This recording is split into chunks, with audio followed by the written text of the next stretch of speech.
માંથી રોટલાય પડી ગયા એવો ડર ન હોવો જોઈએ મારો. સમયને પારખી અને સ્વામી સંતો પાસે ગયા. સંતોને કહેશે, સંતો ભૂખ બહુ લાગી છે, મને ભૂખ લાગી છે, જો કઈ હોય તો આપો ને. સાધુ કે ઓહો હો તો ભગવાન બોલ્યા. તરત જ સંતોએ પતરાવડીમાં સ્વામીને રોટલા બે પીરસ્યા. સ્વામીને ભૂખ નહોતી લાગી, પણ બીજાની ભૂખ ભાંગવા માટે આવા સાધુ ભૂખ્યા થતા હોય છે.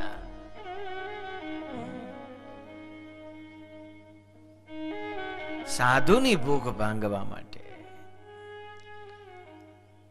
આ વિવેકની મૂર્તિ છે મુક્તાનંદ સ્વામી. તો બાકી વિવેક બહુ આવતો નથી જાજા લોકોમાં. એ તો બહોત કાલ જબ કરત સત્સંગા, બહોત કાળ સુધી સત્સંગ કરે ત્યારે સંશયનો ભંગ થાય અને વિવેક પ્રગટે છે. વિવેક એ તો નવમો નિધિ છે. વિવેકી માણસ બધી જગ્યાએ શોભે. વિવેક ન હોય તો શોભે.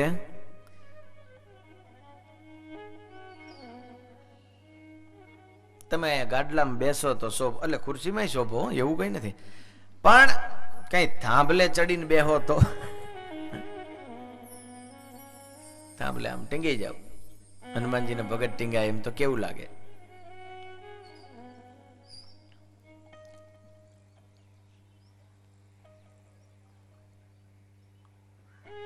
રામ તો ભગવાનનું જ નામ છે, પણ કોઈના લગ્નના માંડવામાં જઈ રામ બોલો ભાઈ રામ, બોલો બોલો રામનું નામ છે, હું બેઠા છું બધા રામ બોલો ભાઈ રામ.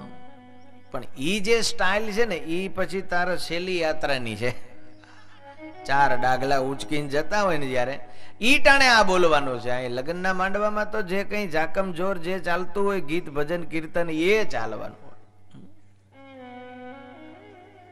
વિવેક અદ્ભુત છે મુક્તાનંદ સ્વામીનો. પોતે જમ્યા અને સાધુને જમાડ્યા.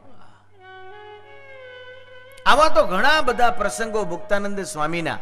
હા,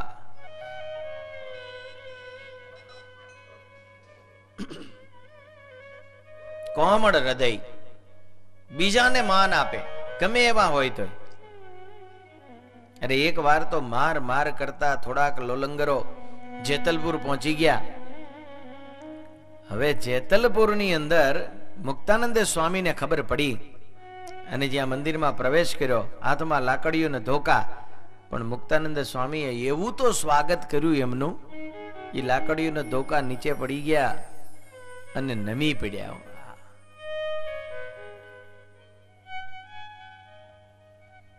એવા કોમળ હૃદયના સંતની વંદના સદગુરુ નિષ્કુળાનંદ સ્વામીએ કરી છે. સુણી પાર કા દોષ ને ઢાકે, તે જીવના રૂડા થવા માટે. બીજાના દોષ ને ઢાકે એ છે સંત. એટલે જ રામાયણની અંદર કપાસના ફૂલની ઉપમા સાધુને આપી છે. કપાસનું ફૂલ કેવું છે?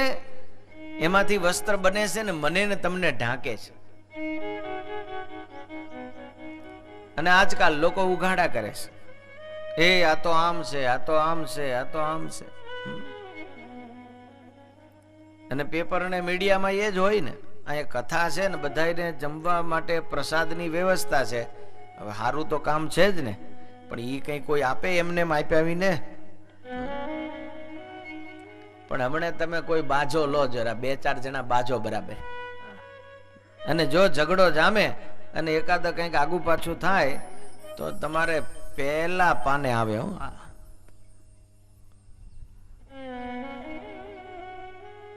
સારી વસ્તુ નો સ્વીકાર નથી કરતા. આપણે દોષને ગાયા કરીએ છીએ, પણ આવા સંતો છે એ દોષને ટાળે છે અને દોષને ટળાવવાનો પ્રયાસ કરે છે. પરોપકારી, જ્ઞાન દાનમાં સુરા, કોઈની નિંદા ન કરે, કોઈનો દ્રોહ ન કરે. ઉરે અધર્મને નહીં પ્રવેશ, એવા સંતને નામો શીશ.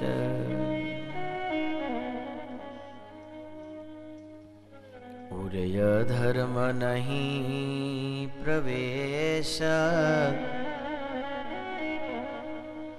એવા સંતને નામો શીશ. પરોપકારી, બીજાનો ઉપકાર કરે, બીજાનું ભલું કરે.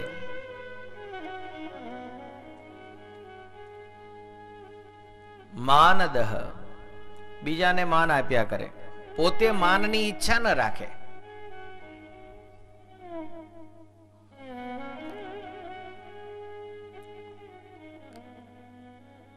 નહીં નિંદા, નહીં દ્રોહ.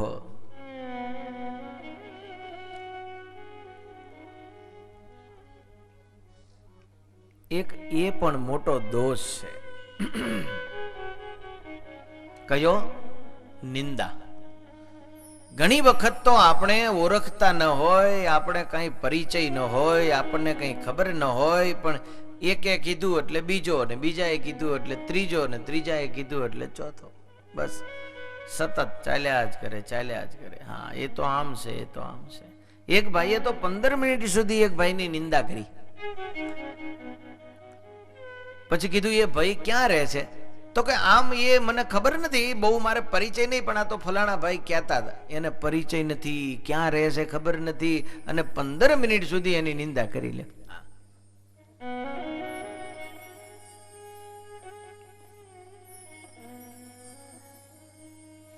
માટે આ બધાય જે દોષ છે એ આપણને વિકૃત અને વિરૂપ બનાવે છે. એ દોષ ટાળી ત્યારે આ પરમહંસોની વંદનામાં આપણું નામ આવે. સદા પવિત્ર ને શુભ વેશ, એવા સંતને નામો શીશ. સદા પવિત્ર ને શુભ વેશ, આંતર અને બાહ્ય બંને પવિત્રતા જોઈ. એક તો સવારે આપણે નાઈ લઈએ એટલે એક તો પવિત્રતા હોય જ, પણ અંતર પવિત્ર હોવું જોઈએ. અંતરમાં જો કોઈ પ્રત્યે કપટ હોય, દ્વેષ હોય, તો અંતર ક્યાંથી શુદ્ધ થશે?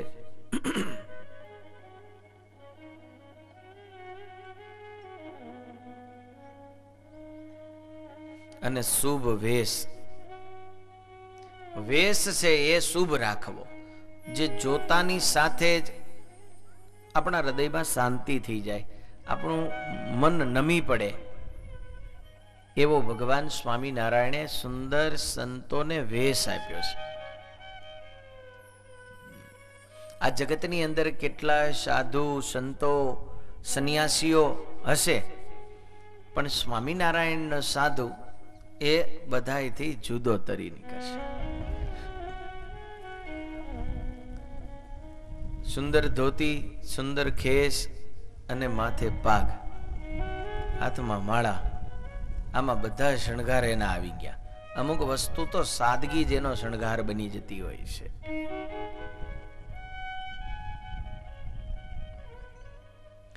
જે કંઈ આ જગતની અંદર જે કોઈ ધર્મો છે એ બધામાં કોઈમાં એક તત્વ, કોઈમાં બે, આ તે સારા છે એ બધા એક એક ખેંચી ખેંચીને ભગવાન સ્વામિનારાયણે આપણને આપ્યા.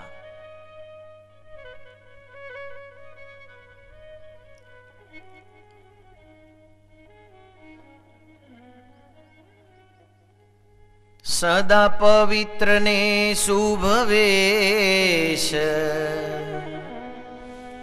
એવા સંતને નામો શીશ. સદા પવિત્ર ને શુભ વેશ,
અલૌકિક અવતાર છે એમ કાઢું અલૌકિક રીત.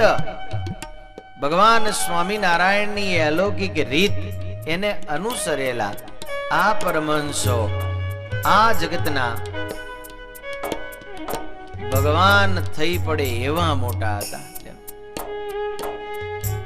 આજ્ઞા થકી અવતરે વળી લોક માઈ પૂજાઈ આપ પુરુષોત્તમ તુલ્ય ત્યાંય. જો ભગવાન સ્વામિનારાયણની આજ્ઞાથી આ પૃથ્વી ઉપર જો પધારે તો એક એક પરમહંસ એક એક ભગવાન થાય એવા મોટા હતા. પણ પાછી એમની મોટપ એ છે કે ભગવાન આગળ પાછા હાથ જોડીને ઉભા છે. બ્રહ્મહમ ખરા પણ કૃષ્ણ દાસોસ્મી, ભગવાનના દાસ.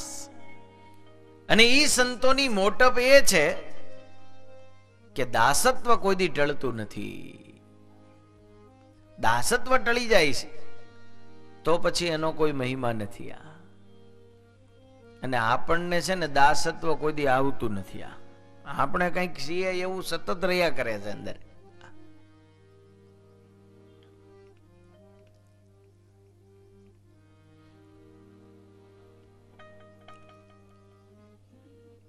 मैं ढांडी महाराज को हाजर हुकम हजूर. हाजर ने हुकम, सेवक दास प्रेमानंद हजूरी. તમે જો એક એક કડીમાં 3-3 વખત દાસત્વ છલકાય છે. હવે આપણે તો કોઈ કવિતા ન આવડતી હોય, એકાદું કોકનું ક્યાંકથી 2 કડીઓ લીધી હોય, કોઈક બીજાની 2 કડીઓ લીધી હોય, પછી 2-4 કઈ પ્રયાસ મળતા વગરની એમને એમ ઝીકી દીધી હોય, તોય પણ નામાચરણમાં તો પરમ ભક્ત રાજમાન રાજેશ્વરી ફલાણા લો હોય, એમાં 8 જણાની પ્રસાદી પછી. પણ એ પ્રેમાનંદ સ્વામી, એ મુક્તાનંદ સ્વામી, એ બ્રહ્માનંદ સ્વામી, એનું જે દાસત્વ એ બહુ અદ્ભુત છે. એનું સ્મરણ કરીએ તો પણ આપણામાં એ ગુણ આવે એવો ચમત્કાર છે.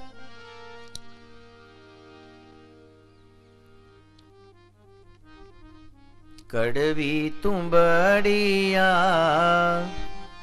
મેં નીચ ભૂમિ કી, કડવી તુંબડિયા મેં નીચ ભૂમિ કી, કડવી તુંબડિયા મેં નીચ ભૂમિ કી, કડવી તુંબડિયા મેં નીચ ભૂમિ કી. गुण सागर पिया तुम ही सवारी, गुण सागर पिया तुम ही सवारी, कड़वी तुम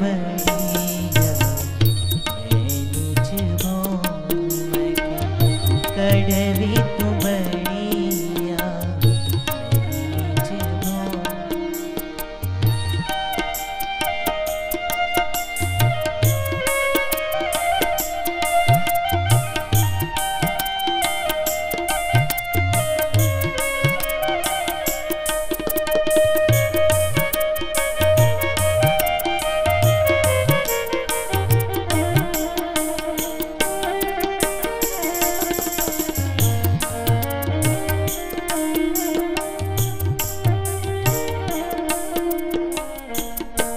પ્રેમાનંદ સ્વામી કહે છે અમે તો કડવી તુંબડી છીએ, પણ જે કોઈ પગે લાગે છે એ તો તુંબડી જોગીના હાથમાં છે માટે લાગે છે. કેવું દાસત્વ, કેવું સતત અનુસંધાન. એવા પરમહંસોની સદગુરુ નિષ્કુળાનંદ સ્વામીએ વંદના કરી છે. ત્યારબાદ હરિભક્તોની વંદના કરી છે.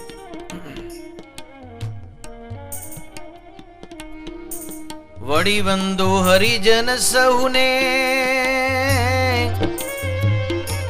આપ જો એવી આશીષ મુને, હેત વાંધે હરિયસ કહેતા, એવી સૌ રહેજો આ आशीष देता हितवादे हरियस कहता एवी सौरे जो आशीष देता।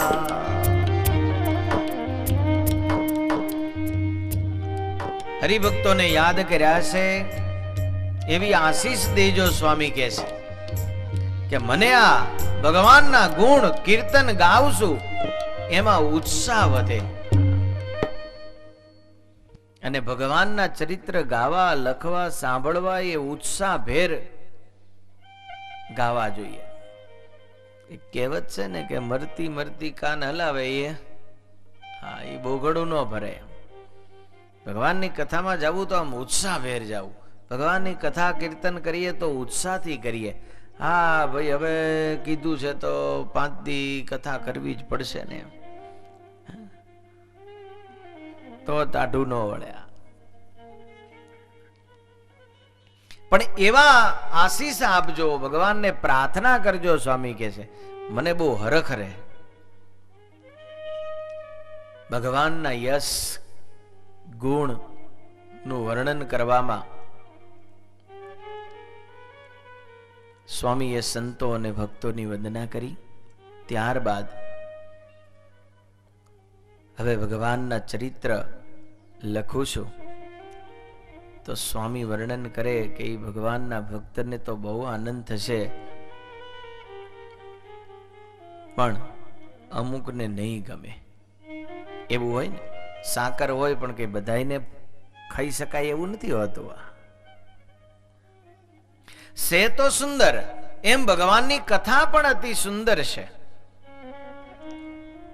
સારી સુંદર કથાયતી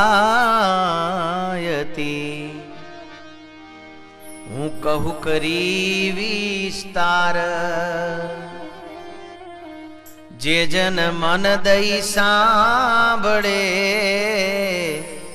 તે ઉતરે ભવ પાર. આ કથા કેવી છે? સુંદર છે. એનો વિસ્તાર કરીને સ્વામી કે હું સંભળાવું છું. મન દઈને જે સાંભળે એ ભવ સાગર ઉતરી જાય એવી છે. ઉતરવાનું તો ભવ સાગર છે પણ આપણી નાવ એવી છે ને કે ફર્યા જ કરે પાછા આ કિનારેથી આ કિનારે, આ કિનારેથી આ કિનારે.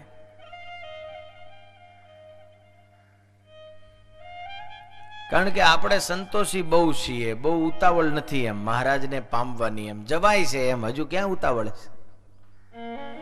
પણ જેને આ ભક્ત ચિંતામણીનું શ્રવણ કર્યું, મહારાજના પ્રગટ પુરુષોત્તમ નારાયણના સર્વોપરી ચરિત્રો જેને સાંભળ્યા તે ઉતરે ભવ પાર. પ્રગટના ચરિત્રો એ તો કેવા છે કે ઉપવાસી નરને કોઈ નોતરું દેવા આવે કે જમવા પધારજો અમારે ત્યાં, કેવો આનંદ થઈ જાય એવા છે. 60 વર્ષે દીકરાનો જન્મ થાય, બાપને પછી કેવું પડે કે પેંડા નાના નાના વેચ જાય તો આવડા આવડા વેચે. કથા અનુપ છે. ભક્તને તો આનંદ થશે પણ સ્વામી કે અભાગી જે છે ઈ બળી જશે. કેવી રીતે બળશે? તો સ્વામી એક બહુ સુંદર દ્રષ્ટાંત આપ્યું છે અહીંયા. એમના જ શબ્દોમાં આપણે સાંભળીએ. જવાસો જેમ જળ મળે જાય સમૂળ સુકાઈને તેમય ભાગી આ કથાથી દુષ્ટ જાશે દુખાઈને. એક જંગલમાં વનસ્પતિ થાય છે જવાસા નામની. ઉનાળામાં બરાબર રહે પણ ચોમાસું આવે અને જ્યાં પાણી માથે પડે ત્યાં હુકાઈ જાય. તો કેમ? પાણી એને નડે છે? એને પાણી નથી નડતું જવાસાને. તો ચોમાસું આવે એટલે કેમ સુકાઈ જાય? ચોમાસામાં બીજી બધી વનસ્પતિઓ લીલી છમ થાય એ જોઈ ના બળી જાય. અને ઉનાળામાં એવું છે કે આ જવાસો એક લીલો રહે, બીજી વનસ્પતિ બિચારી પાણીના તંગીના કારણે સુકાઈ જાય. એટલે બીજાને સુકાયેલા જોઈ અને ઈ હારાજી થાય. બીજાના દુઃખમાં દુઃખી ને બીજાના સુખમાં સુખી, એ તો ભક્ત ને સંતની રીત છે.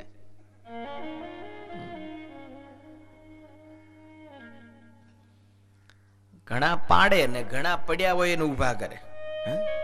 હમણાં આપણે આવતા તારીખ ભાઈ જરા સ્લીપ કરી બરાબર છે ને, એમને કઈ તકલીફ નથી ને? આપણે પૂછવાનું રહી ગયું તો અરે રમણભાઈ તો એવા દોડ્યા હતા, મેં કીધું અમને કોઈ લેવાય ન રહ્યા. હા, અમારા મંડળ ને બહેનો બધું ભેગું થઈ ગયું, કોઈને ખબર જ ન રહી. લ્યો ઉભા કરી દીધા.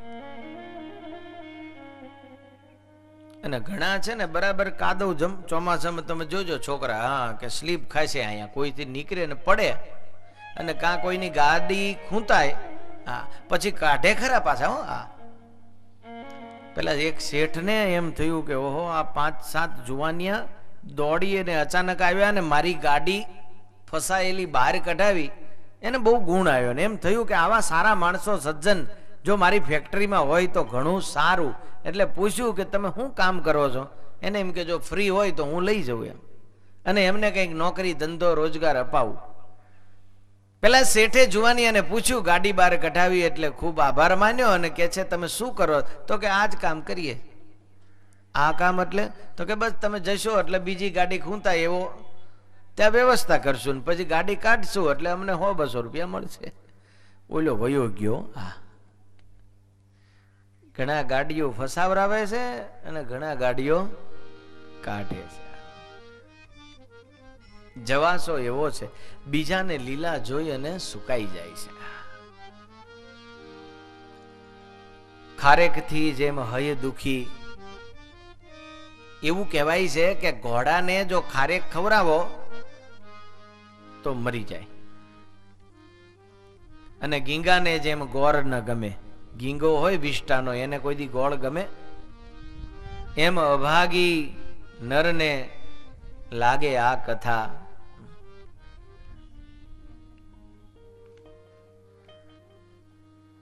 બીજી કથા સ્વામી કે બહુ છે પણ આ જેવી બીજી એકે નહીં. પણ એ કઈ એકદમ નો ફિટ થાય હો. એ તો જો સાંભળીએ ને 1 દિવસ 2 દિવસ એમ પછી ધીરે ધીરે ધીરે ધીરે ચાંચ આપણી ખૂંતે ને પછી મજા આવે. નાનું બાળક હોય એને પહેલે દિવસે માં શીરો જરા આમ બનાવે ને આપે, ચોખાના દાણા જેટલો હોય તો બહાર કાઢી નાખે, પણ પછી મોટો થાય એટલે હા બીજાના ભાગનો લઈ લે. પોતાને તો પીરસ્યો હોય, પછી બાજુવાળાને પીરસે ને વધારે પડ્યો હોય, ઓલો કહે છે નહીં નહીં થોડો લઈ લો તો રવા દે ને મને આપી દેજે. પછી નથી કાઢતો. કેમ? હવે ફાવી ગયો. એમ પ્રગટ પુરુષોત્તમ નારાયણના આ સદગુરુ નિષ્કળાનંદ સ્વામી રચિત ભક્ત ચિંતામણીના ચરિત્રો એ બહુ અદ્ભુત છે. પ્રગટના ઉપાસક માટે તો દોયલા દિવસનું ધન છે, અને સંભાળવાથી મનની અંદર શાંતિ થાય છે. આ બધું સાચું, પણ આ કથા મળે કોને? કોને મળે કથા? બહુ જન્મોના પુણ્ય ઉદય થયા હોય એને આ ભગવાનની કથા મળે છે. એમને એમ નથી મળતી. વિચાર જ ન થાય ને. ભલે ને માંડવાના 3 દરવાજા રાખ્યા હોય, પણ આવવાનું મન તો થવું જોઈએ ને. એ મન ક્યારે થાય? પુણ્ય હોય તો. એટલે સ્વામી પોતે જ લખે છે, હળવે પુણ્ય હોય નહીં વળી હરિ કથાનો યોગ. હળવે પુણ્ય હોય નહીં વળી હરિ કથાનો યોગ. હળવે પુણ્ય હોય નહીં વળી હરિ કથાનો યોગ. હળવે પુણ્ય હોય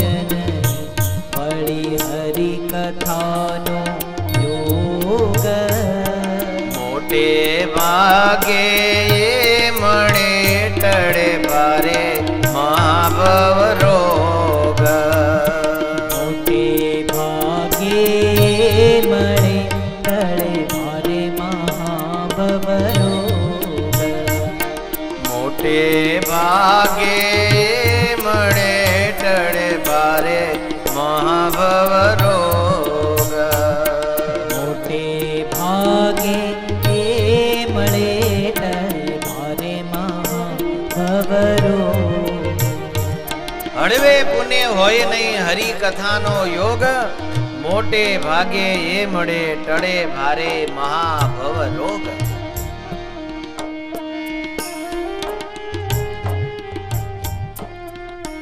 સુખદેવજી જ્યારે પરીક્ષિતને કથા કહેવા બેઠા ત્યારે દેવો અમૃત લઈને આવ્યા કે લ્યો આ અમૃત તમારા પરીક્ષિતને પાઈ દો, એને મરવાનો ડર છે, અમૃત પીશે અમર બની જશે. તો સુખદેવજી આપ્યું નથી કથારૂપી અમૃત અને હાકી કાઢ્યા છે કે જાઓ જાઓ, ક્યાં કાચનો ટુકડો ને ક્યાં મણી. કાચના ટુકડાના બદલામાં તમે મણી લેવા આવ્યા છો. અમૃત પીવે એ તો અમર બને, ઠીક છે સમજ્યા, પણ આ જે ભગવાનની કથા છે એ કથાનો રસ જે પીશે એ તો અભયવતને પામશે. માટે પરીક્ષિતને જરૂર નથી તમારા અમૃતની, હવે એને અમર બનવાની જરૂર નથી, એ તો બની જ ગયો છે.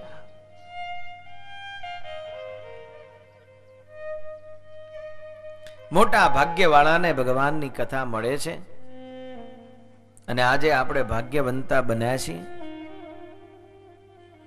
આ ગાંધીનગરના આંગણે ભક્ત ચિંતામણી ની કથાનું આયોજન થયું. યજમાન પરિવાર પરમ ભગવદીય શ્રી રાવજીભાઈ તથા એમના ધર્મપત્ની શાંતાબેન વિચારણા ચાલતી હતી કે વાવોલ કરવી કે ગાંધીનગર કરવી. કીધું જ્યાં ન થયું હોય ત્યાં કરો.